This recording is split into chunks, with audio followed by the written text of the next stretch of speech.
Hello दोस्तों, इस video में हम बात करेंगे कि आपने देखा ही होगा किस तरीके से हमारे सरकार ने ये अनाउंस किया है कि आने वाले कुछ समय के अंदर ही, कुछ सालों के अंदर ही हम विश्व की सेकंड या थर्ड ऊंची आर्थिक व्यवस्था बन जाएंगे।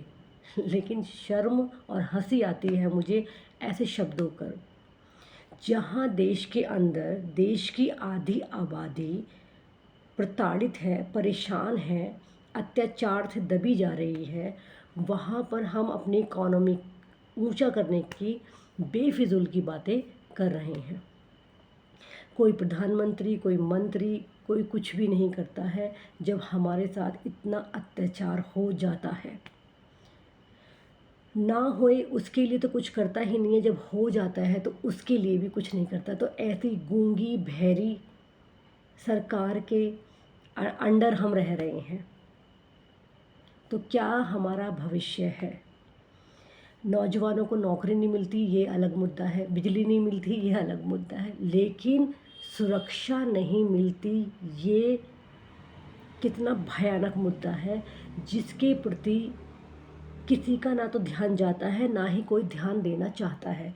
सिर्फ और सिर्फ पुल बनाए जा रहे हैं, सड़कें बनाई जा रही हैं, इमारतें बनाई जा रही हैं, मंदिर बनाए जा रहे हैं, गिरजाघर बनाए जा रहे हैं, या और भी कुछ रिलीजियस एक्टिविटीज़ हो रही हैं। लेकिन औरतों की सुरक्षा के लिए पुख्ता कानून नहीं बनाए जा रहे, और अगर बनाए भी गए हैं तो उन्हें जनहित में जारी नहीं किया गया है। अर्थात किसी को पता ही नहीं है कि कौन सा कानून है।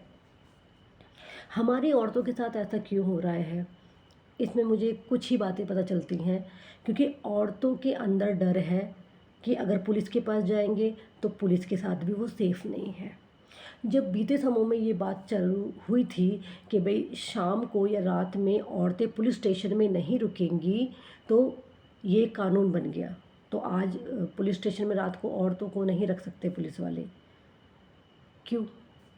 क्योंकि पुलिस स्टेशन के अंदर भी औरतों के साथ दरिंदगी हुई थी। जब सुरक्षा कर्मियों के साथ एक औरत सुरक्षित नहीं है, तो वाह क्या कहने हैं ऐसे देश के।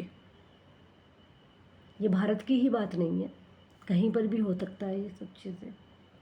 तो हमारे यहाँ की न्यायपालिका, व्यवस्था पालिका, प्रशासन ज़ीरो हो चुका है, और आने वाले टाइम में भी अच्छा होगा ऐसी कोई उम्मीद है नहीं।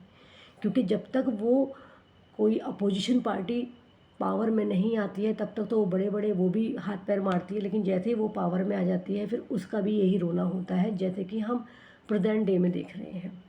यानी कि एक सुरक्षा का सही कानून बनाने के लिए हमें प्रधानमंत्री को बोलना पड़ेगा, मंत्री को बोलना पड़ेगा, न्यायपालिका को बोलना पड़ेगा। क्या इनके दिमाग में पहले से ही बात फिट नहीं है कि जब हम ये कह सकते हैं कि चारों तरफ हरियाली हरियाली करो, ऐसे या सब जगह सफाई की व्यवस्था करो, जब ऐसे ऐसे लोगों को हम नेशनल वाइज फैला सकते हैं, तो औरतों की सुरक्षा के ये कानून हैं, हर एक आदमी के दिमाग में फीड हो जाने चाहिए। तो क्या ऐसी व्यवस्था हम नहीं कर सकते? लेकिन नहीं जी, क्योंकि औरतों को अभी तक भी इंसान का दर्जा नहीं मिला है। औरतों को देवियों का दर्जा मिल गया है, वो बात अलग है।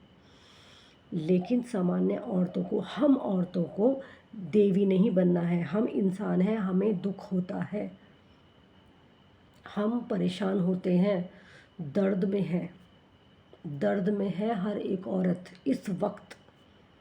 प्लीज़ अगर कुछ समाधान हो सकता है तो समाधान कीजिए और जनहित में लागू कीजिए।